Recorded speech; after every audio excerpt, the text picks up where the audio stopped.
Thank you for those words. Good evening, ladies and gentlemen. It's a great pleasure to be here at the Businessworld Magna Awards. I saw the jury that was shown on the video right now, and I must agree with Anurag that this is truly a fantastic jury. I saw Rajesh Sabarwal there, I saw Ashish Chauhan there, I saw Anjali Bansal there. So all of you are going to win the awards this evening. You should know that you truly deserve it because they're all absolutely impartial and well-known people. Now, the subject that was given to me by the organizers today was to speak about new digital players, threats and opportunities, or something to that effect. Now, the first question that comes to our mind when we think of banking these days is definitely in your mind, I'm sure, technology. Second thing comes to your mind is disruption. Number three comes to your mind is where are we going from here? And these are very standard questions that come in every banker's mind every single day. Now, we have to therefore ask ourselves whether banking is going to become a utility and whether all the other large number of players in the ecosystem who are touching the customer every single day, are they really going to own the customer? Now, this is a real question to be addressed, not in my mind, but in everybody's mind. Because when we are all waking up from the beginning, when you start the day, we are finding that we are touching our mobile phone, we are getting into WhatsApp, we're getting into Facebook, we're getting Instagram, we're getting into all the new things. And then we hardly ever come to our own banking app if we do it, and certainly we don't come to the branch. So this is a common question coming up these days, is are banking going to become utility companies? And therefore, I just thought I will address that question. Before I answer that question, now when we think of banking these days, all of us here are practicing bankers. These 7 or 8 terms which I'm going to read out to you are every day in your minds. When we say banking, we say artificial intelligence, we say machine learning, we say blockchain, we say quantum computing, we say analytics, we say big data, we say IoT, we say robotics. And don't you agree with me, friends, that these are terms we're using almost every day? Now, how much of these terms are we actually mastering and getting ahead, and how much of these are just noise that is coming to us and we're dismissing it off and bouncing off our ear and getting on with the day-to-day life? Now, while this is one set of terms and technologies that are coming in front of our lives, the second set of activities or changes that is coming in front of us is the change in the ecosystem. When we say ecosystem, at the same time, we are seeing the emergence, of course, of data. We are also seeing the emergence of the mobile phone revolution. We're seeing the internet revolution. We're seeing the the India stack getting built. We see the Aadhaar database of 1 billion people. We see emergence of credit bureaus. We see emergence of scorecards. So all of these are together putting together an ecosystem. Now, once we talked of technologies, second we're talking of changes of the ecosystem. The third, what we are seeing is the emergence of, let me say, state-sponsored or even pro bono ecosystem creations. Let me say UPI. Aadhaar certainly was a state-sponsored platform built for all of us. But India Stack has now taken it absolutely to another level altogether. When we think of UPI, now I was seeing just a couple of days ago the numbers on UPI, and the numbers quite stunned me and shouldn't because we're in the banking system. Through UPI, last year in April, 27,000 crores got transacted. And would you know how many got transacted in April 2019, exactly 1 year from then? 1,44,000 crores in 1 year. Now it is a stunning number. And why is it that that ecosystem is dramatically developed so fast? Because we find that not just banking or the 44 banks that are pinged on and using UPI most regularly, it is also food delivery apps, it's also Amazon, it's also e-com companies, they're all pinging into that ecosystem. So therefore, the evolution of this ecosystem is a very powerful force coming in front of us. And our ability to surf those waves and do well in that ecosystem is going to definitely make us or not make us. Because for many of us who are not able to serve that ecosystem because either we don't have the skills or the technology or the specialization or the attitude or the senior management attention or just believing that anyway banking is safe. Now all such players will have a problem because they can't deal with that ecosystem, and that ecosystem is for real. And that ecosystem is not our ecosystem, and that's the fundamental issue. It's not a banking system's ecosystem. Because, along the way, social media is living its own life because for people's need for social media, for people's need for social attention and interactions and relationships. The search world is emerging and evolving on its own because there is a need for search. Similarly, you can think of so many ecosystems. For example, the e-com world is emerging on its own because people need to shop. They don't want to park their cars and spend 30 minutes shopping or maybe visiting malls. So each of these ecosystems are evolving on their own, and they're all pinging to a platform called the UPI in this example, and whether banking system can serve that ecosystem well enough is very much determined because the customer's experience is not really banking. The customer experience really is maybe 9 out of 10 every other experience, and banking is just one part of the system, and whether banking can measure up to those experiences. For example, you go to Amazon, literally without exaggeration, 3 clicks and you can order. The book is at your home.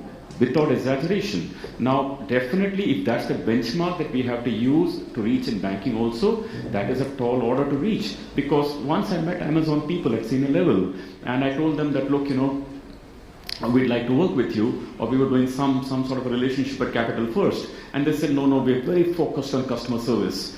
So I said, no, I understand. He said, you don't understand. We're very, very, very focused. So I said, I understand. He said, you don't understand. We are very focused about customer service. We are so mad about it.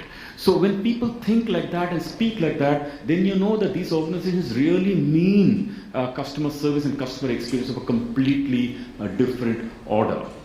Now, when we say that whether banking will become utility companies or not, and whether banking system is evolving as fast as the rest of the ecosystem, now there are enough examples. Like Toys R Us filed for bankruptcy, and all of us know that. Macy's is almost filing for bankruptcy, or definitely in a very difficult situation, because there are brick and mortar structures, and obviously the range will be that much limited, because you are in a physical store, you can only place so many goods. And then these people also have issues about people have to come and park the vehicle, there are parking, there are valet services, all that is expensive, and finally they got to come and they got to shop and they got to go away. Because they are physical brick and mortar structures and could not evolve with the ecosystem, what has actually happened is that many of them are having to file for bankruptcy. I'm not seeing that happening to banking so much right now, because I'm actually seeing banking system evolving much faster. I must read out one data point to you, and it is quite relevant when I was doing a little bit of surfing to figure this out. When we see banking, the number of bank branches opened in 2013-14, new branches, India, all banks put together opened 10,310 branches. In 14-15, the banking system together opened 7,655 branches. In 15-16, the number of branches opened came down to 6,217. In 16-17, the number of branches opened came down to 4,023. And as you can see, incrementally, all banks put together, number of branches opened every year is coming down from 10,000 to 7,000 to 6,000 to 4,000, and probably this year maybe 3,000. I don't know what the numbers are. The point I'm trying to say is that banking system is understanding that something is dramatically changing here, reducing the number of branches. In fact, many state-owned banks are actually merging the branches together. Maybe, in fact, they might even cut down the number of branches. And they're all figuring out how to do those terms we talked about: robotics, AI, contextualization, personalization, hyper-personalization, hyper-location sense tracking, and so on and so forth. So that sort of a change I am beginning to see, and it's almost kind of a hyperdrive that we're beginning to see. And it's not only restricted to private sector banks, even public sector banks are getting very extremely paranoid and fussy about these things. Of course, they have larger issues to deal with because they can't reduce the number of employees at will and so on and so forth. Employees have assured jobs and contracts for life, so they have maybe a little more extra challenges to deal with. But fact is that the banking system is not exactly becoming a Macy's and not exactly becoming a Toys R Us, because they're realizing there is a problem, there is a change, and therefore dealing with it. Now, the other part of the equation is that if we get away from the discussion of whether it is going to, the wave is going to dunk us, or are we going to surf the wave well, we also have to step back and see, not really for us. It's not like banking, system, industry. These things come and go, and any industry that doesn't evolve with the time definitely will die. Issue is, what does it do for the customer? And what does it do for the customer is a very important question to address. And there, I actually see that the kind of propositions that can be brought about by the new technologies for the existing ecosystem or using the new ecosystem can be really very powerful. Think about it. When we give loans, traditionally, since forever, we do think of loans as a 3-year loan or a 5-year loan or a 1-year loan. In fact, most banks are doing that. But new players on the platform of technology are willing to give 30-day loan. The banking system never thought of giving 30-day loans. And not just 30-day loans, they tell the customer can prepay within 4 days or 10 days or 12 days. Now, this sort of a transaction never got done in banking. Have you ever thought of taking an 18-day loan from a bank? I don't think you did, about neither the bank willing to give that to you. Because the structures are not really defined for that, or are not customized for that, are not enabling for such transactions. I was in China the other day and I met Ant Financial. And they have set up this money market fund where people can actually do wealth management, and they can wire the money into the fund, into the mutual fund whenever they want.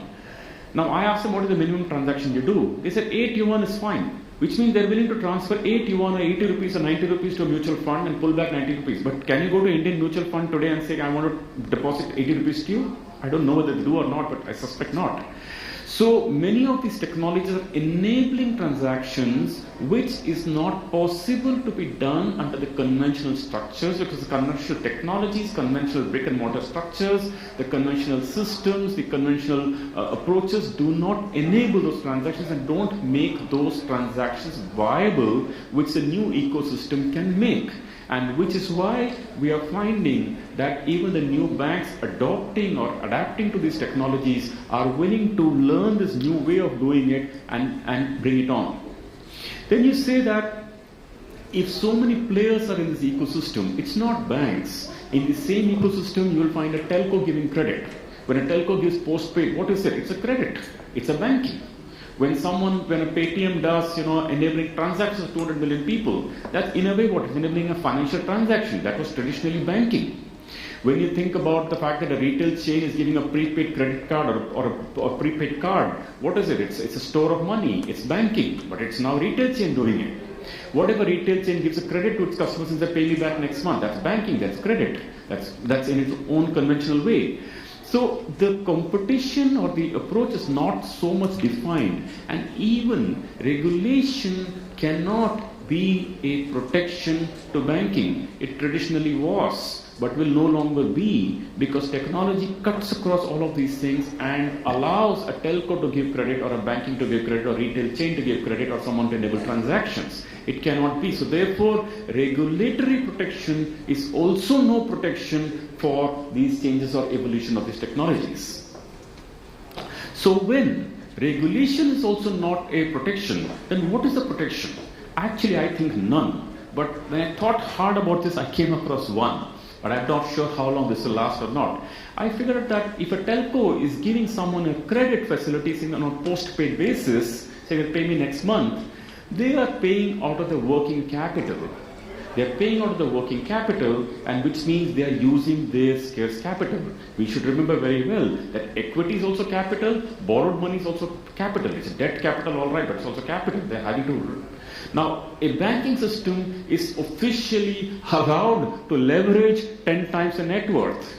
So the ability to use the balance sheet will not be as much for a retail chain or a telecom company, etc., because they can't leverage more than once or twice, beyond which they'll be seen as a very a dangerous entity to lend to, or their financials will be seen under pressure. While for a bank, leveraging of 8 times or 9 times, or an NBFC maybe 7 times or 6 times is considered perfectly normal. So the only bit or change available is that a bank still has a leveraging capability on the balance sheet and can book loans worth 100,000 crores or 700 crores or 10 lakh crores like big banks do, or if it's an SBI, maybe even 36 lakh crores. And that sort of facility is not available for, let me say, any of the retail chains. Fintechs don't have those sorts of balance sheets, and which is why you usually find the fintechs or the small-time fintechs as a start. They'll probably be platforms that are probably putting together. I don't mean fintechs like the Paytms and the big fintechs. I mean the most common, thousands of startups that we see. The point, therefore, is that that's probably the only bit of protection available, that you've got a balance sheet on which you can experiment, you can leverage, which the traditional retailers don't. But barring that, there is hardly nothing that actually protects you from this new environment. Now, if this doesn't protect, then is banking a commodity? Now, that's a question to answer. If it's a commodity, of course it will be a commodity. If you are expecting our customers to come to our branch and do transactions with us and go away, if we treat ourselves as a source of deposits, if we see ourselves as a source of giving out money through a teller, through a counter, customer have to wait for 10 minutes, 15 minutes and withdraw cash and all the stuff, we think about it in the traditional, of course it will be a commodity, it's going to go away. But if you don't think of it like a commodity, but if you think of it as an experience, and think of it really as an experience, not just to say just for academic subject or speeches, but to really think of it as an experience, then the game dramatically changes. And it's very real. I was reading the other day that Starbucks has $1 billion in its prepaid cards. Can you imagine? Starbucks having $1 billion, which means people like us have gone and given Starbucks money to keep it themselves for free, so that you will enter the next time the coffee chain shop and withdraw cash from them. And if Starbucks had been a bank, that'd probably be a mid-sized bank or a small, for $1 billion of cash for nothing, on which they don't pay a single rupee of interest. Why? Because Starbucks is an experience, and Starbucks is not a commodity. If Starbucks had been selling coffee, I'm not sure I'm going to pay prepaid money of $1 billion to them. If you see PayPal, when I last read about a year and a half ago, $50 billion of money lying in the prepaid account. Now, can you imagine anybody leaving that account? Because of an experience, because of the interface, because of the connections they have done, and because of their ability to connect to the larger ecosystem where you can enable seamless payment transactions. That's the point. The point is, if it's an experience, people will pay for it. Look at Apple. Why do people pay the kind of money, $1,000 and more, or maybe more, to buy iPhone X? Because it's an experience. But that takes them into brand context. But even without a brand, just the sheer fact that it's an experience that people pay for. But if people can leave $1 billion for Starbucks, and by the way, 40% of Starbucks transactions are coming by their own prepaid card holders coming and swiping back on the Starbucks machine, taking it back. It's an experience. So therefore, if the banking system were to provide as an experience to customers and not ask customers to come and stand and park the car in a branch and come and deposit money, imagine if customers came to a branch, how many interactions can you do? You can do 1 or twice or thrice interactions a year. But someone else is touching the customer on Facebook, or someone touching the customer maybe 5 times a day. So obviously there is no way banking system can compete with the new ecosystem if it is based on physical touch. And I'm already beginning to see the Indian banking system evolve to that, which is why I read out all those numbers to you in terms of the number of branches being opened and so on. So therefore, the way we look at it is that there is an extraordinary opportunity that is coming our way if we can serve this digital way. Many people ask us, saying that, when you were Capital First, how did you get the volumes you did? Because we were 94 crores of loan book in 2010 in Capital First. The next year we were 770 crores. The next year we were 2,700 crores. The next year we were 5,000 crores. The year after that we were 7,500 crores. Next year 12,000 crores. Then 16, then 20, then 27, then 30. So in about 7 years we grew from 94 crores to 30,000 crores of retail credit, just plain retail credit, at a CAGR of close to about 25 to 29%. Why? Because we never took on ICICI Bank, HDFC Bank, we never gave an auto loan, we never gave a home loan to, go and give a loan to Infosys at 8.5%. We just never did those things. We were borrowing at 14.5%. So obviously we had to lend when we started Capital First. We were lending at 21-22%. Obviously lending at 21-22%, you can't lend at 21-22% to an employee working in Infosys or Unilever. So obviously then you find a different sort of a profile to borrow. Now the different sort of profile you borrow, then you need to give a credit capability to evaluate that customer very differently through algorithms, scorecards, and so on and so forth. Now, so obviously there is an opportunity there that was available that someone went and got it. Now when we got to that scale, now we merged with IDFC Bank. Now IDFC Bank had close to about 55,000 crores of loan book, and we started with about 30,000 crores of Capital First book, which is largely retail and so on. Now people are of course asking us again, saying that no, your CASA is very low, your CASA is only 1%. So what if it's 10%? When we look at India and its opportunities, then that 10% can be made 40%. I don't see a problem. Then people say your retailization is very low, you're only 35% retail. So what? No problem. When you look at 5 years from now, 10 years from now, there is no reason 40% cannot become 70%. Because again, it's the India opportunity. The opportunity is not we are seeing in banking, but how things can change. The opportunity is the India opportunity.